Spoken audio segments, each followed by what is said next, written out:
USAID was created through executive order in 1961 by President Kennedy, long having lost and strayed from its mission, lost its direction. Even the Clinton administration tried unsuccessfully to reform it. And we spend, I don't know, somewhere between $40 and $50 billion annually on this organization. And with the things that you hear, well, many of us, probably most of us in the room, agree with projecting America's power for the good of all the world around the globe.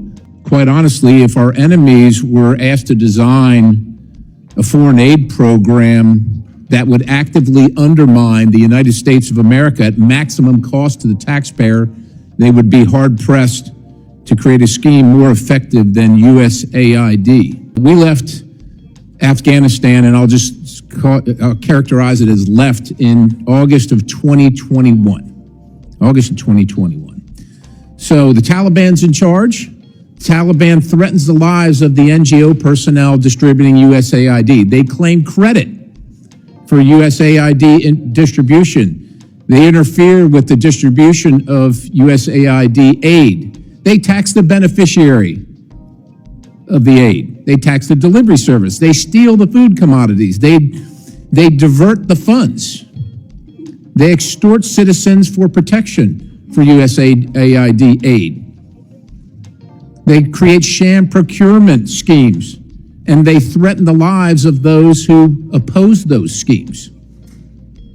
Now, that all occurred before August of 2021, when we were there.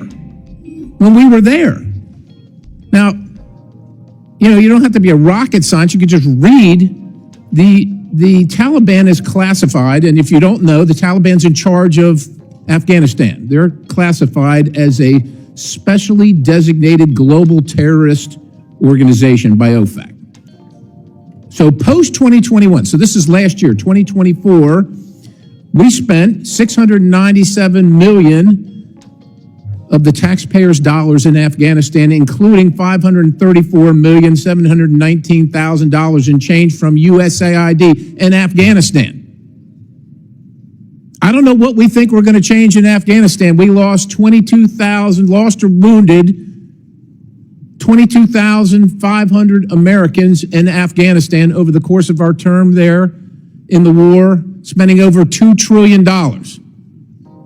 We're just going to keep on spending because somehow we think it's going to get better. And if you're wondering who's in charge of Afghanistan getting the money, and that money I just mentioned, the $697 million is on top of, and is in addition to the weekly to every 10-day shipments in cash of $40 to $80 million.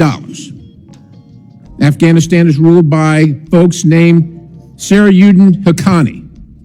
The Haqqani network mean anything to anybody in the room? How about Abdullah bin Laden? Who gets some of that money? Does that name ring a bell to anybody in the room? Because your money, $697 million annually, plus the shipments of cash funds madrasas, ISIS, Al-Qaeda, Boko Haram, ISIS Khorasan, terrorist training camps. That's what it's funding. If you think that the program under Operation Enduring Sentinel, entitled Women's Scholarship Endowment, which receives $60 million annually, or the Young Women Lead, which gets about $5 million annually, is going to women who, by the way, if you read the Inspector General's report, is telling you that the Taliban does not allow women to speak in public.